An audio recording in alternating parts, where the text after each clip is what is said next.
Assalamualaikum warahmatullahi wabarakatuh. Di sini saya akan menjelaskan tentang himpunan. Konsep himpunan merupakan dasar untuk matematika dan ilmu komputer. Banyak konsep matematika dimulai dengan himpunan. Contohnya, hubungan antara dua objek disajikan sebagai pasangan terurut objek. Konsep pasangan terurut didefinisikan menggunakan himpunan. Bilangan-bilangan asli yang merupakan dasar bagi bilangan-bilangan yang lain juga didefinisikan menggunakan himpunan. Konsep fungsi yakni relasi khusus dideskripsikan sebagai pasangan himpunan terurut. Dalam bab ini akan dibahas teori himpunan yang dikembangkan dari bagian logika. Selanjutnya, banyak bukti yang akan dikaji dalam bab ini dengan mengambil ide yang dikembangkan dalam bagian logika.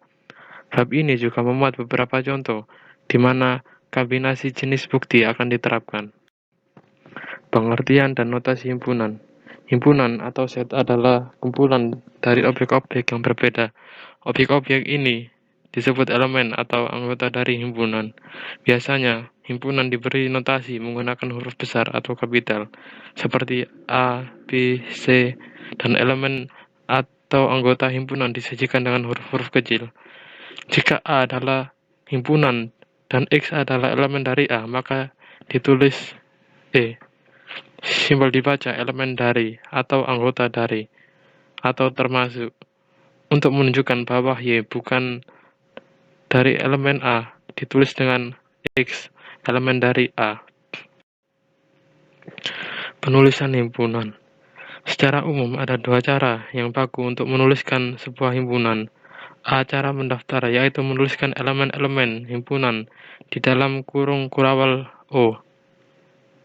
Sebagai contoh, jika A adalah himpunan terdiri dari 5 bilangan bulat positif pertama, maka kita tulis dalam hal ini 3 elemen dari A, tetapi 7 elemen dari A. Cara merumuskan yaitu mendeskripsikan dengan aturan atau predikat anggota yang harus dipenuhi. Jika P dalam kurung X adalah predikat X adalah 5 bilangan bulat positif pertama, maka himpunan A di atas dapat ditulis sebagai A dalam kurung X, B dalam kurung X, atau A dalam kurung X, X bilangan bulat 1 kurang dari sama dengan X kurang dari sama dengan 5 tutup kurung. Karena garis tegak dalam himpunan dibaca sedemikian hingga notasi X, PX dibaca himpunan dari X sedemikian hingga B dalam kurung X.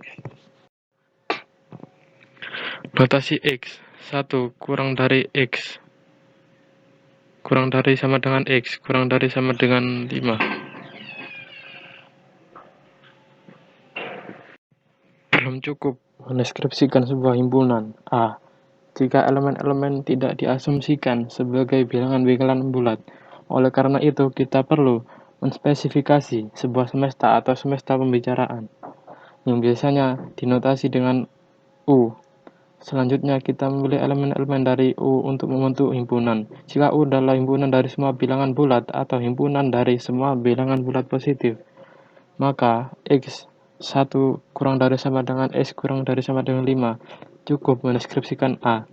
Jika U adalah himpunan dari semua bilangan real, maka X 1 kurang dari sama dengan X kurang dari sama dengan 5 terdiri dari semua bilangan real antara 1 dan 5 atau inklusif. Jika U adalah hanya terdiri dari bilangan bulat, maka anggota dari X 1 kurang dari sama dengan X kurang dari sama dengan 5 hanyalah 2 dan 4.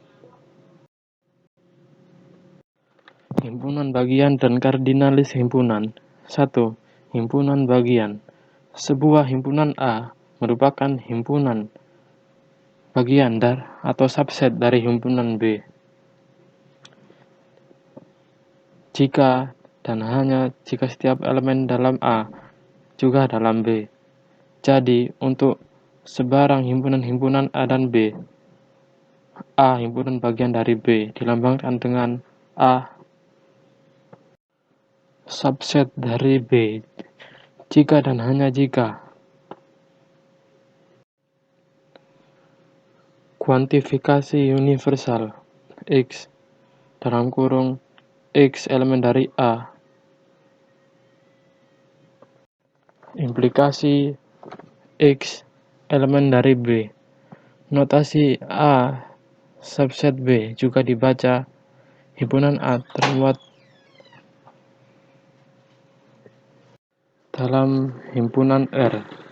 Himpunan B memuat himpunan A. Untuk menunjukkan hubungan antara himpunan-himpunan dapat digunakan sebagai diagram Venn. Diagram Venn dapat dikonstruksikan sebagai berikut. Semester U dilukiskan sebagai interior dari 4 persegi panjang, sedangkan subset-subset dari U disajikan dengan interior, lingkaran, dan kurva-kurva tertutup yang lain. Kardinalitas himpunan. Jika himpunan S mempunyai elemen berbeda untuk suatu bilangan asli n, maka n dinamakan kardinalitas atau size dari S. Kardinalitas dari S disamakan dengan mutlak S. Jadi mutlak S sama dengan n. Untuk S himpunan berhingga atau infinite set, jika S mempunyai tak hingga elemen atau infinite S, maka mutlak S sama dengan tak terhingga. Himpunan yang hanya mempunyai satu elemen disebut singleton. Berpikir matematis. Teori matematika dikonstruksikan mulai dengan suatu asumsi-asumsi dasar yang disebut aksioma atau aksiomis, seperti adanya himpunan dan objek-objek di dalam himpunan.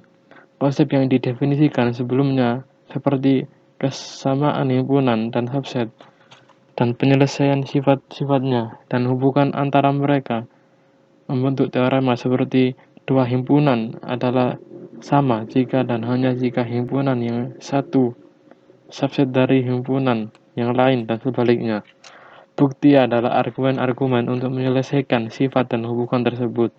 Pada tingkat bawah argumen ini mengikuti kaidah-kaidah inferensi dari logika pernyataan.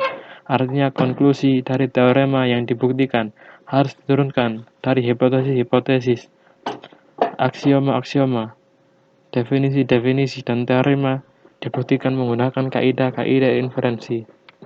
Menemukan sebuah bukti, pada umumnya sebuah seni, ada beberapa cara yang sering digunakan untuk pembuktian. Misalnya bukti trivial, bukti langsung, bukti dengan kontradiksi, bukti kontrapositif, dan bukti dengan induksi.